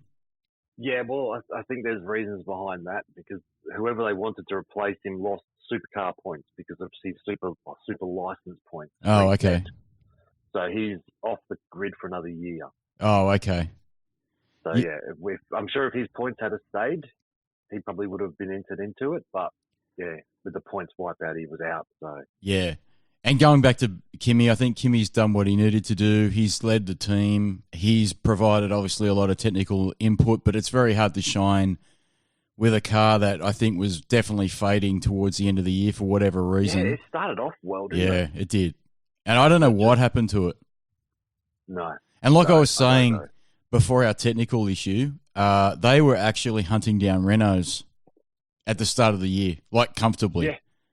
Yeah, no, I thought it was going to be a really good year for him. I thought, oh, here we go. We've come in, and come in strong. But I don't know, it just faded at the end of the year. Yeah. And Antonio, I think he did what he needed to do. He's not a rookie. He definitely was in it before this year. But he was, I'm not impressed with him still. I know Ferrari have got sights on him for later on in his career, but I don't particularly think he's that great at the present. So No, he hasn't done anything. And I don't know, there's that much news going on at the moment with drivers in 2020, 2021. Who knows who's going to be in and out. yeah. I don't know, man. It's interesting. So are you satisfied with what we said about Alpha before and now after the technical issue we had? All right, cool. Yeah, We move on to Haas. Oh, God. I'm going to give Haas a D.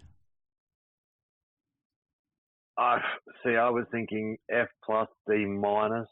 I think they went the wrong way, and Yeah. they've been the first ones to admit that aerodynamics they went the wrong way, and over one lap they're okay, but over race distance it struggles. It can't heat up its tires. It's horrible. This year was the first year I think their organisational structure really showed how difficult it is and how disjointed it is because they get their chassis from the US via Dallara. They do wind tunnel testing in Italy with right. Ferrari. They've got headquarters based in England, in the UK, sorry, and they're all over the place. And I think to try and put all those pieces of the puzzle together, they struggled this year, and it was probably their worst season. losing their major sponsor partway through the year probably didn't help either. Forgot about that. That's a big one. Yeah, poor old Dick Energy. Yeah, well, that was always a bit weird. And see, the due diligence of the guy that signed off on that at the start of the year didn't do their job, because that should never have been. You know, and for it to go on as long as it did, and it was a bogus product, really, and it was a bogus organisation, and they promised Haas money. It's really, I think, put Haas's reputation a little bit to, you know, in repute, I got to say. Yeah, I don't think they've done well. No. It's, you know, yeah. But, you know, look, at the end of the year, as Magnussen said, I'll be glad to see the back of this car. Yeah. Yep. So I think they both did. I think Grosjean and Magnussen, who are the drivers, we'll get to them in a sec, they both said in interviews that they wanted to be rid of this car as quickly as they could. It was the worst season Haas has had since, I think they've been in Formula One since 2015, haven't they? And third or fourth year, yeah. Yeah, something like that. And this is definitely their worst year by far. Really, really poor. Yeah, and yeah, let's hope they can pick it up for next year, because I actually don't mind seeing Haas out there. We need them, mate. I think Formula One wants them in there because they're a US team. Yes, and now Formula One being US owned. Yep. You know, yeah, I think it makes sense. And look, I think they've got a good team. I mean, they seem to. What's his name? Gunther Steiner. He seems like a really switched on kind of guy. Knows what's going on. I question their driver lineup, but we all question Grosjean having a seat. Yeah, we'll get to them in a sec.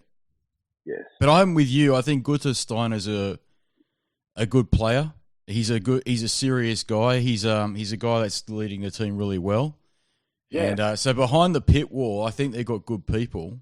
But I think the way they've structured that organisation this year is showing how difficult it is to get their car bolted together to be put on a track to race on Sunday.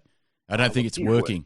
You know, you've worked for a global company. You know, when you've got a team in this country doing this bit, and a team in this country doing this bit, and a team in this country doing this bit, it's hard to, you know, gel all those things together. Yeah, it is, and I just don't think it's working for them. It's going to be really interesting to see next year how they go. I don't know if they can. Well, I'm sure they can recover. It's just a matter of how much they can. I think they know what the problem with the car was. I think their issue was just getting their very disjointed organisation to work together to fix it in a timely fashion. I think that's what hurt them this year. So you're there, a D for me. What did you give them again? D minus, F plus. They've just done nothing. Yeah. And the drivers, we've got Grosjean and Magnussen. I'm giving Grosjean, I'm giving him a D. I'm giving it Grosjean. How do you still have a seat? What does that equate to? What'd you say? You gave him... I'm giving him, how does he still have a seat? So I don't know what that equates to. Well, you know what? That's the interesting thing. I don't think Haas are really serious by keeping Grosjean and Magnussen together yet again as another partnership for another year, because they had the chance of getting rid of... Grosjean was out of contract, wasn't he? And they re-signed him. Contract, and they re-signed him. And the worst part was it was during the time that, you know, everyone found out that Hulkenberg had come up. So. That's right. See, you know what? If they were serious, they would have dumped Grosjean and got Hulkenberg in, and Hulkenberg would have been awesome for that team. I think the problem with Hulkenberg is, and you know, there was a couple of teams there that probably had an option to grab him. I think money. Yeah, he wanted too much money. He wanted too much money. He did. Grosjean and still be bringing money. I don't think he'd be that big a paid driver. I think he'd still have to be supplying a bit of sponsorship. So, yeah, it makes sense in that sort of light. Yeah. But you know what? The problem with Grosjean this year was he's always been guilty of it, but this year particularly so. He whinges way too much. And then he insults the pit mechanics and the people that work, his crew, that have worked really hard on his car. There was, I can't remember what race it was, where he crashed the car significantly in, I think, qualifying or P2. And it was P2, wasn't it? Yeah, and then he got on the radio during the race and said, "This is the worst experience, worst car I've ever driven. I can't wait to finish this race. I can't stand this car." And then Gunther Steiner, being Gunther Steiner, got on the pit wall and said, "Well, it was no party for the crew last night, rebuilding your car after you crushed it. So there's a lot of tension, and I was amazed, gobsmacked they kept him for another couple of years. Absolutely amazed. Yeah, same. I can't. I would have footed the bill for. Exactly. I would have footed the bill for Hulkenberg because Hulkenberg wouldn't say that shit. He wouldn't. No. He's a good development driver, and I mean, it's not like Gene doesn't have enough money. Exactly. I mean, look, he's no Penske money, but Haas money's still pretty damn good. I totally agree, dude. And you know what? This is why I think Haas isn't serious. I think if Haas was serious about going forward above the midfield, they would have dumped Grosjean and got a guy like Hulkenberg in, a guy that's still hungry to succeed in Formula One, that wanted to be in Formula One, and would actually develop the car a lot better than, Grosjean. Grosjean to me just makes up the numbers. Yeah, that's it. He's a numbers driver. He's a numbers driver. And that, once he was linked to go to Ferrari, don't you? I know, and that's still... shocking. God, I'm glad that didn't happen. Same. I would have been pissed off if he had gone to Ferrari. I don't know what happened with that. I know at some point he was really closely linked to go there, but it didn't work out, and I'm glad it didn't work out. But yeah, he's just been terrible this year. So I gave him, what did I say, C? I gave him a C- or something, I think. Oh, no, D. I gave him a D, sorry. D. Yeah, I gave him how do you have a seat? So I reckon how do you have a seat equals a D-. Yeah, I gave him a D. Magnussen, I'm going to give Magnussen a C-. Yeah, C-, definitely. Yeah. He's just it's like he's made up the numbers. He's a good driver. He's a great driver. He is. Yeah. But I don't know if it was the car. I mean, they had a lot of problems with the car. It's a tough one. Yeah, I know. Yeah. I think Magnussen's a good driver that's just had a really, had a bad luck in his career. And he's had bad luck in his career, and he's had an average year because the car didn't really allow him to do anything with it. No. But you got to remember, Magnussen once drove for McLaren, Yes. Back in 2014, I think it was. And since then, he landed in Haas, and that looked not too bad of a deal back in 2016, 17, when they were doing okay as a midfield team. But now that car's gone backwards, and unfortunately Magnus can't shine in that car. No. I think he's not a bad driver. I just think he's running out of time to prove his worth. Yeah. Yeah. So, I say C. You say... What was it again? C-. C-. Okay, so we're pretty similar on that. Let's go to Williams. I'm giving Williams an F+. They finished last in the Constructors' Championship, and need I remind you, they only got 1 point for the entire championship. 1 point. And Haas got 28. That's how bad things are for Williams. Yep. It has been a shocking year. This is a hard one for me because, this is... I know you love them. Oh, I love my Williams. They're always the underdog, the battler. And I think this year has probably been one of the... Actually, I think it is the worst season I can remember ever. I mean, we're talking about a team that's won 16 championship titles. Yeah, they dominated the 90s. Yeah. 7 of those drivers. The third most successful team on the grid, and they had a year like that. And an F+, I think, is actually doing them an honour. I'm going to go as far as an F-. Yeah, what did I say? F. I said F+. F+. Yeah, F+. Yeah, so... I mean, look, they were on the back foot from the start. I mean, they were, day and a half, 2 days late for testing. Yeah, and remember... 2 days late for testing, that's fucking bad. Yeah, and remember, really, that 1 point they got was based because, I think, what was it, someone got disqualified ahead of them? Or they had a time penalty. And, there was a time penalty, and Kubica just snuck into the top 10. We got 10th. But there was a point, really, without that penalty ahead of the field, they would have got 0 points this year. Yep. And not only that, they're not like, 3 or 4 tenths off the midfield. They're like 3 seconds. Yeah. They're not like... They haven't got better throughout the year. No. It's not like they're a tenth or two off. They're seconds off, dude. Yes. I'm well aware of all of this, and it's been a horrible year. There's nothing that you can't walk out of this year with a highlight for Williams. No, you can't. And being a big Williams fan, it hurt. It hurt, but it's Williams. We've been down. They've been down before. Not like this. Back. I don't know Not how. Like this, I don't know how you get up from being 2 or 3 seconds on average a lap slower than the next best team, which is Haas, right? And they're second and a half, and they're a second and a half behind the rest of the midfield. So you're really talking 3 to 4 seconds between Williams and a Mercedes. Yep. How are you going to get that over the winter? I don't know how you're going to do that. My hope is that they early on this year went, fuck, we've done a wrong thing here, and they started on the 2020 car earlier on in the year. I mean, we know they had big problems, so they were late to testing. What was it, the 4th or the 5th race where they actually finished making enough spares for the car to go race? Yeah. And then they started on updates, and then they had that chassis problem where they hit that manhole cover. That's right. Yep. And that put them behind on having to make spares again because, teams don't carry too many chassis with them, and that blew the chassis apart. That's right. Yep. Yeah. Yeah. Look, it's been a rough year. It has been a rough year. It has. And the top, the only upside I can see is it doesn't get much worse than that. No. It's up from there, Or you hope it's up from there. Yeah, but I just don't see how they can get themselves out of that hole. I don't know how they can do it. They might improve and close the gap between, say, Haas, who finished second last this year, but you're still finishing last. Yeah. And, that's not good enough. But we'll get to the drivers.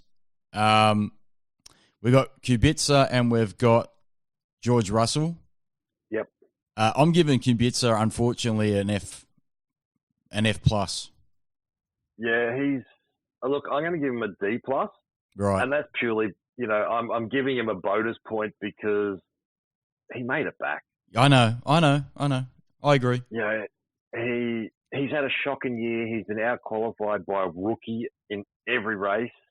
He did get the team's only point for constructors. Good on him for that. Yeah. But, look, what can you do with the car you've got? That was the big problem. Yeah, I know. But the problem is, okay, firstly, it's awesome that he came back from his injuries. It's almost a miracle that he did. Oh, dude. But, I mean, it really is a book that he can write about later on in his life and talk about how he came back from all of the injuries that he's had and the adversity and all that sort of stuff. It's like a movie he could produce, right? It really is. Get back from that. The terrible accident that he had and then came back into a Formula One. It's incredible, but unfortunately, he just didn't have his injury really prevented him from competing. Unfortunately, at the end of the day, because his teammate George Russell, we'll get to him in a second, was significantly faster in that car. Yeah. And George Russell out-qualified him 20 to zip. Yeah. Beat him in all the races apart from one, which was a bit of a furphy. And that's where he got that. Because that was the one point he got. That's the one point he got, yeah. So that's the shame of it all. I mean, the better driver didn't get a point, but Kubica got 1 point. But like I said, that was a bit of a furphy. And, but yeah, he's unfortunately, I think he made the right decision. He says he is retiring from Formula One now at the end of this year. But I think maybe Williams I think Williams he had might much have of a choice. No, exactly. I think Williams might have said something. I think Claire Williams might have had a polite word to him, I think. Yeah. And look, hats off to getting back. I mean, I'm sitting here at the moment via satellite reading some of his injuries, and we've got partial amputation of his forearm, compound fractures to his right elbow, right shoulder, elbow, and leg. Yeah. Yeah, it was stuck in the car for over an hour. I didn't realize he was stuck in the car for over an hour. Yeah. I just remember hearing he almost lost his, was it right hand? He almost lost it. He severed his right hand, basically, and he almost lost it. Yeah, partial amputation of his forearm. Yeah. So to get back and drive a Formula One car with all the G-forces and all the other demands is incredible. But unfortunately... to get back to that fitness level. But unfortunately, it might have been best if he didn't come back. Yeah, see, it's like that. It's a bit like that. Yeah, it's like when Schumacher came back from the Yes. Yeah, it was. You know, you didn't need to come back. No. People fucking respect you, dudes. You know. Yeah. I know. Yeah. So we'll move on from his tale of woe to a tale of success, really, in George Russell, one of the other rookies. Georgie. We'll get to rookies in a minute. Yes. George Russell, I'm going to give him a solid B. Yeah, no, B+. Okay, I cool. think he has, for a car that has been horrible. Yep. He's shone. He's interviewed well. He's done everything. Yeah, he has. You know, he's interviewed well. Yep. He's done test drives for Mercedes during the year because he is a Mercedes driver. We just had the Abu Dhabi test days for the new tyre compound, which is a joke. I haven't got into that myself yet. That's another rabbit hole. Oh, it's a massive rabbit hole because the teams have rejected the 2020 tyres. On what basis, man? I was just reading it before the satellite hooked up, but they're not happy. They're not happy with the 2020 tyres. The teams have rejected them, and FIA has come out and said, "Okay, well, we'll run the 2019." Oh, okay. Yes. All right. So I'll get into that more. Maybe next time I get you on the podcast and we talk about Formula One, you can tell us why that happened. Yes, well, to do more research, they come out this morning. So yeah. So this is like when we do our pre-season or maybe winter testing thoughts and speculations or something like that in January or February when they start happening. We might talk about why they rejected the 2020 proposed tyres. Gives us more time to read up on it. It's only just happened. Yeah, but cool. I rate George Russell. I think he's a future champion. I think he's doing his time in Williams. He's probably not shone like the other rookies have this year, like Lando Norris, Albon. But he hasn't had the car behind him to shine, which is strange. This is something that I've wondered is how does the F2 champion end up in the shittest car out of all three of the new rookies? Because he's a affiliation with Mercedes. Yeah. So you got to remember, unfortunately, the way it looks now is that Williams is becoming a bit of a feeder team for Mercedes. And George Russell, I know he's having a rough time now, but he's got a really bright future ahead of him because he's still a Mercedes affiliated driver. And so his future looks bright. If anything ever happens up the top there in Mercedes land. That was one thing I did find quite interesting during the year was the 2 tyre test days they had during the year. So you've got Esteban Ocon as your test driver, but instead of getting him out to do the tyre test, you drag George out of the other team and had him do the tyre test.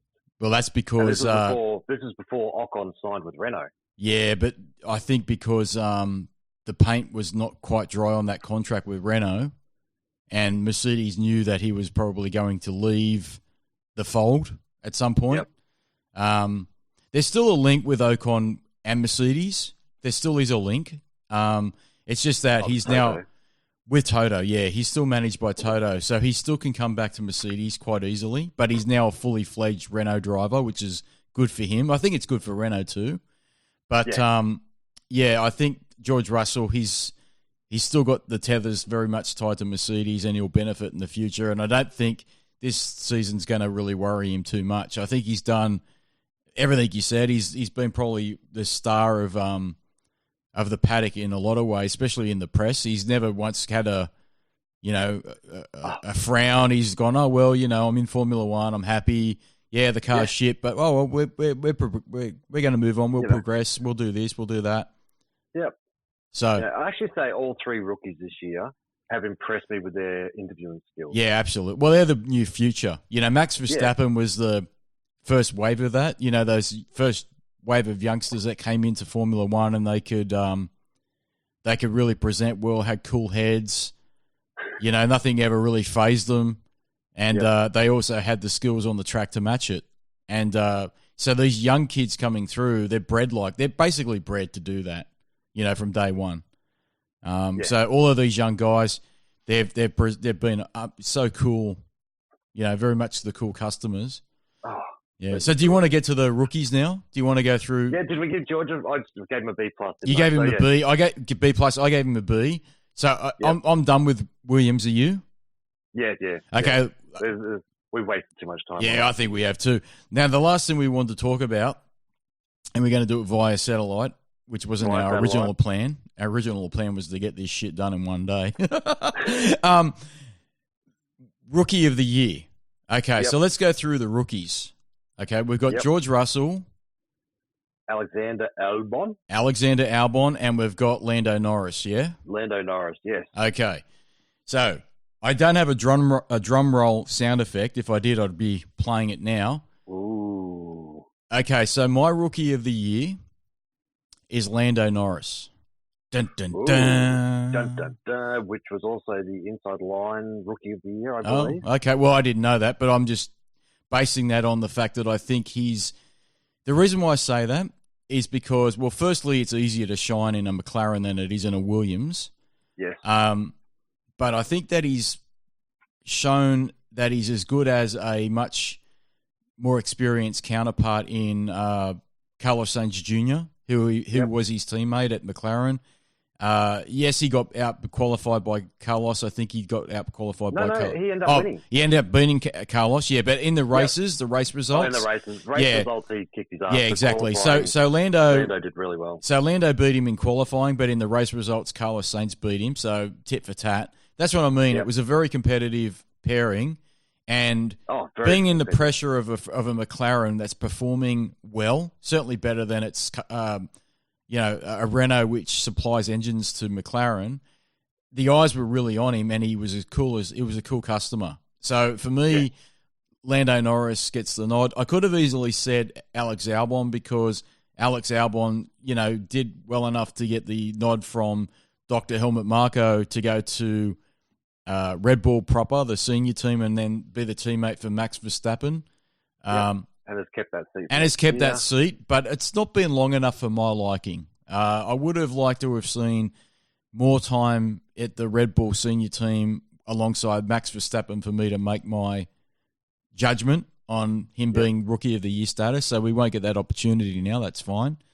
And unfortunately, I really do think George Russell's a superstar in the future. But unfortunately, he just couldn't shine in a Williams this year. No. Well, I've gone Albon. Oh, you've gone Albon. I'm surprised by that.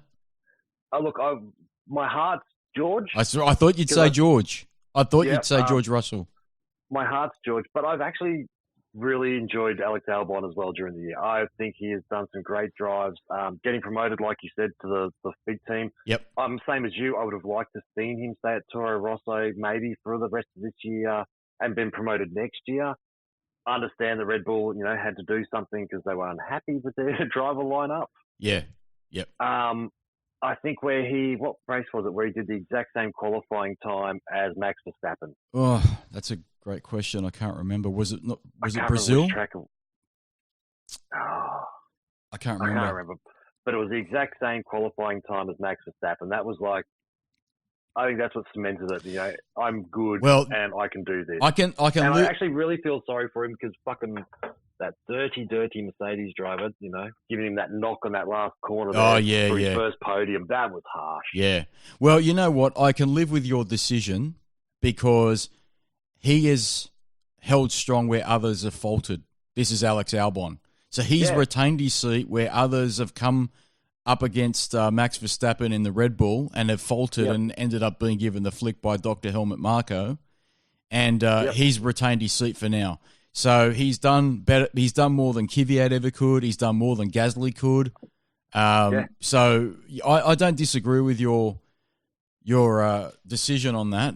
I just think Lando Norris, I don't know, for some reason I just think he's really done a lot more for award for Team of the Year. Yeah. He's in my Team of the Year. I think they have had one of the best years out of all the teams. They've impressed me the most. So if I was giving out a team award, I'd give it to McLaren. I would too, actually. If you're going to create that category, and we'll do it now, why not? I agree with you, man. I agree. McLaren have had they've been Team of the Year. They've done way more impressive things than anybody would have given them credit for at the start of the season. And I think their driver lineup has definitely impressed. Because you've got to remember, Carlos Sainz came from Renault, was on the out, really, You know, he'd gone from the Red Bull family to Renault, and then Renault sort of kicked him to the curb. He ended up at McLaren, and he's landed on his feet there.